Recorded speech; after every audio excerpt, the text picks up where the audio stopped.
Hi, I'm Tony Martin, and this is Profiles, the show that lets you hear from some of the most interesting and successful people in the security industry. Now, on this fine day, I'm in Southern California to meet with Mr. Bob Ricucci, President and CEO of Advanced Security Technologies. Now, Bob and his team have built a tremendous business in just a short period of time, and they've done so by providing total security solutions to their customers in the California area.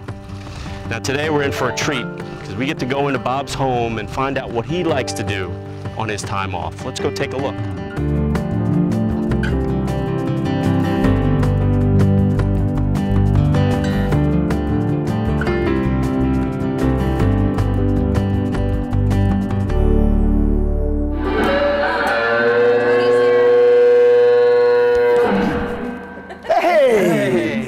How you doing, man? Hey, good to see you. Well, Wow. welcome. Well, this is where I get my therapy in. This is the only place that I can just relax and remember the old days. Play something. Don't let me interrupt. Okay. This is something I wrote when I gave up the entertainment life and got into the glamorous world of security. It's called "I Wish I Was Back Home."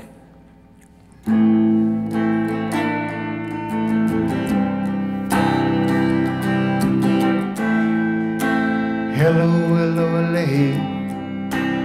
You know it's been a while. I see you haven't changed.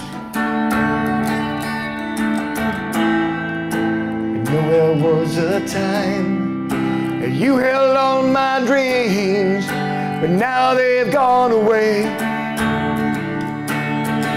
They've gone so far away, and I remember what I was, what I hope to be. Lord, when you held me and I thought I knew it all those days, now life snuck up on me. It snuck right up on me, and now I walk these streets alone. Wish I was back home. Awesome. Good job. Thanks. That was the old days. That was the old days. All right, good job. What's this? Everybody in Southern California is a performer? Well, that's the only way we can keep anybody's attention out here. You know, it's Hollywood, baby. It's great stuff. So you play piano as well? I do. You want to show me a little of this? Sure, absolutely. Maybe we'll even give you an exercise. Oh, okay. This is called a scale. Okay. Okay. So what you want to do is you want to skip that note. Okay. And then go to that note, and then skip the next one.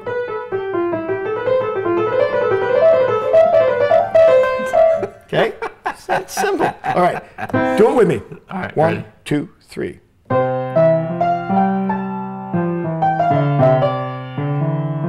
Okay, you're just going up to the same 5. You gotta skip one. Otherwise, you'll be there all the whole time. Okay. Ready? Ready?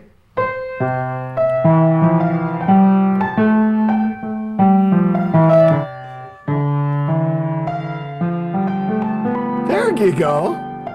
You don't give up, but don't bank on anything. I've had a good time here, but let's maybe tomorrow we can go sit and talk about business. I'd love to do it. I'd love to do it. Great. All right. Well, Bob, first I'd like to thank you for giving me the music lesson. Aha. I think I performed pretty well, right? You've got definite possibilities. A little work, but I think you're on your way. Awesome. So let's give the audience an idea of Advanced Security Technologies. I mean, you've put this company together pretty quickly. Interesting model. Why don't you tell us about it? Yeah, we basically broke all the rules, you know, that you see in a business case study in the business school. We have focused our market to the entire state of California. We're specifically focused on the commercial side of the business. And we didn't acquire any companies. We didn't, you know, borrow money and so forth. We basically started from a standing start. And we did it with a very specific set of people who were very plugged into the market, very experienced. We all, frankly, are doing things that we haven't done for some time. But we decided to make those kinds of sacrifices so that we could build something from the ground up that was exactly what our commercial customers were looking for us to be. and an opportunity for us to build wealth as an organization as well. 9 out of $10 that we spend goes to creating and delighting customers, and the growth just naturally follows from there. Tell me about your customers. What types of projects do you work on? We work on a disparate group of projects. We do a lot of commercial, industrial park type business, multiple buildings, a lot of fire business, which we find to be a strong inroad into the business, and then a lot of access and CCTV and intrusion stems from there. Okay, Bob, so you just spoke about delighting customers. I mean, how do you funnel that through your organization? Well, it's an interesting question. That word delight is chosen for a very specific reason, and it's kind of the mindset that we approach things. If you buy, for example, if you buy a Chevy and you're happy with it or satisfied, which are the terms that you usually hear, nothing says you're not going to look at a Chevy or a Chrysler next time. When you're delighted with something, you're going to stay with that, and that's really the kind of the marching orders that we have as an organization from top to bottom and from side to side. So what we try to do most importantly is understand our customers' expectations, and you really have to probe, and you have to listen, and you have to kind of maintain a certain level of humility. It's a difficult balance to strike sometimes, because you are the consultant, you have to be the expert, but you also have to take your cues from what your customer wants to achieve, and sometimes you have to tell them this can be done or this can't be done. We stay focused on what they're trying to accomplish. Concurrently, we also talk to them about ROI, return on investment, because what we are asking them to do, to invest in, needs to have an appropriate return. You don't build Fort Knox necessarily if it's not called for. So when we're looking at delighting customers, those are the two places we start. So Bob, tell me about technology. What excites you today? Well, technology is a very slippery slope. You have to always look at it from the perspective of applications, of how does it meet the customer's needs in the real world, down in the weeds. So we've all seen technology get a life of its own, and they wonder they develop this wonderful technology that really doesn't have any application. So you've always got to bring it back to the real world, to the ROI for the customer, to solving their problems. What I really am excited about now, and is a core strategic solution for us, is the remote video product service mix. We believe that remote video is going to become one of the predominant solutions in the industry. And when you layer on an analytics product, kind of make the video a lot smarter, like, for example, the Honeywell ActiveEye product, which we use quite a bit, it really does start to develop some real-world applications that offer a lot to a customer, as well as provide a tremendous amount of profitability and recurring monthly revenue for us. How important is RMR to your organization? Well, I think any security company is going to be very focused on growing RMR. That's really the wealth creation, the value creation of an organization. It's the consistent revenue stream. It's how you evaluate a company in this industry. So it's all of those things, but it also is an indicator of what your performance is like from the perspective of the folks that are writing checks to you every week, every month, every quarter, every year. And when you grow your RMR, you're building value as an organization. You're building value for your customers and your constituents, for your associates and so forth.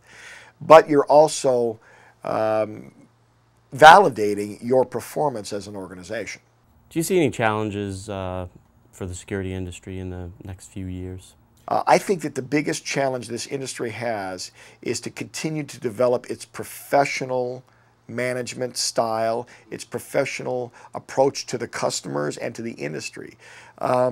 We have been, in many ways, a cottage industry.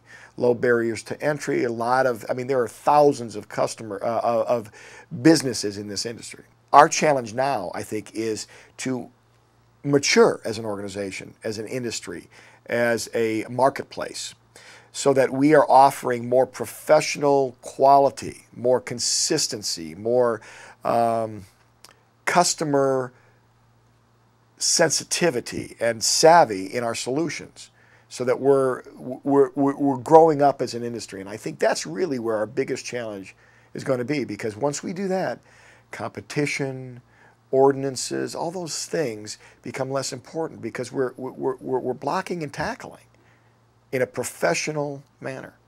Run me through the process of putting AST together. We really started out knowing that we were going to have to do a lot of things. And, you know, we were going to have to do everything, including turn out the lights and sweep up on our way out. And we were all willing to make that sacrifice because we were building something meaningful as a team. You know, we started off with a very ethical, moral organization and perspective. We started off with a very committed team, committed to our customers and committed to one another. And we started with a very good, strong core group of relationships with our customers. And we've been true to all of those things. And because of that, we've been able to sustain growth. Okay, now this is my favorite question, Bob. Okay. All right. How did you get into the security business? Oh, jeez. Actually, by complete accident. My father was in the business on the guard side predominantly when I was in college, and I came out with him and worked with him. And then I decided to try my hand at acting, and came down to LA and floundered around and was a professional actor for a while, which meant that I waited tables. And had a little bit of success, but you know, life kicks in, and you got to make a living, and you got to grow up, and you got to. Sometimes you have to forego one dream, and you know, the Lord works in mysterious ways. He had a very clear path for me, and it wasn't there, and I've gone into this direction, and it's been very, very rewarding, and frankly, I'm glad it happened. I still, as you know, I still keep my hand in it a little bit every now just to get an artistic release, but this has been a very rewarding industry for us, as I've taken the passion that I had for one dream and just reverted it to another one. And you know, that plus the relationships with folks like you and the other folks at Honeywell and the folks with whom I work, and boy, I wouldn't trade it. Wouldn't trade it.